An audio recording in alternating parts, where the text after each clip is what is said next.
ये रोनिया अरे केने बारू हो अभी काहे कि चल लेंगे ये राजा जी हम लोग मार खवाएं खा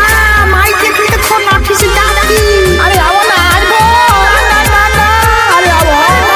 अरे आओ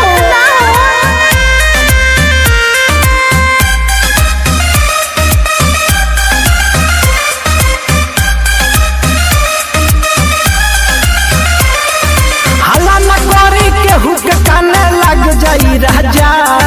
हल्ला न करे केहू के काने लग जाई राजा तो माई जाग जाई राजा पीछे से भाग जाई राजा तो माई जाग जाई राजा पीछे से भाग जाई राजा हला न कहरी के हुक काने लाग जाई राजा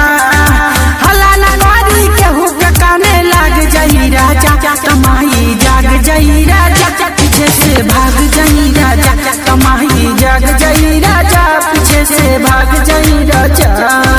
राजा जी पीछे का दरवाजा खुला मैं जल्दी से भाग जाई ना अरे बात मानिए कोई जरूरत गोल पर गिरते ना चल जाई हम खुद आए हम कैसे आइल बन ना जाए अरे जाई ना तो भाई उठा के पटक दी।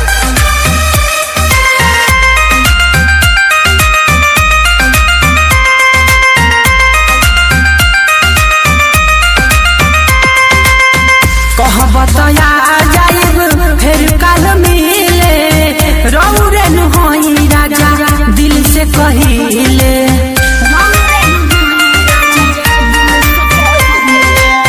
कह बताया जाइब कल फेर मिले रौरन धन हई दिल से कहिले जाइए जल्दी बहरी काहे धरी ले पाजा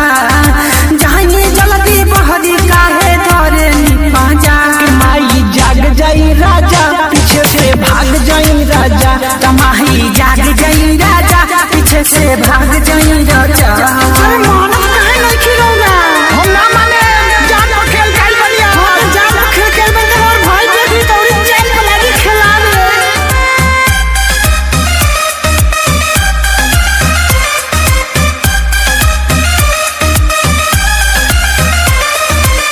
हम ही निकल आइब 3 बजे भोर में देखली ही लोग लायक जरता अंजोर में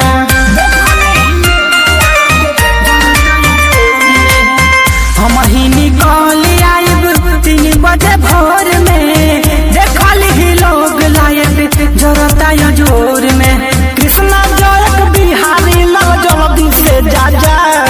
कृष्णा जयक बिहारी लाल जल्दी से जा जा कमाई जाग जाई राजा पीछे से भाग जाई राजा माई जाग जाई राजा खिड़की से भाग जाई और भागना।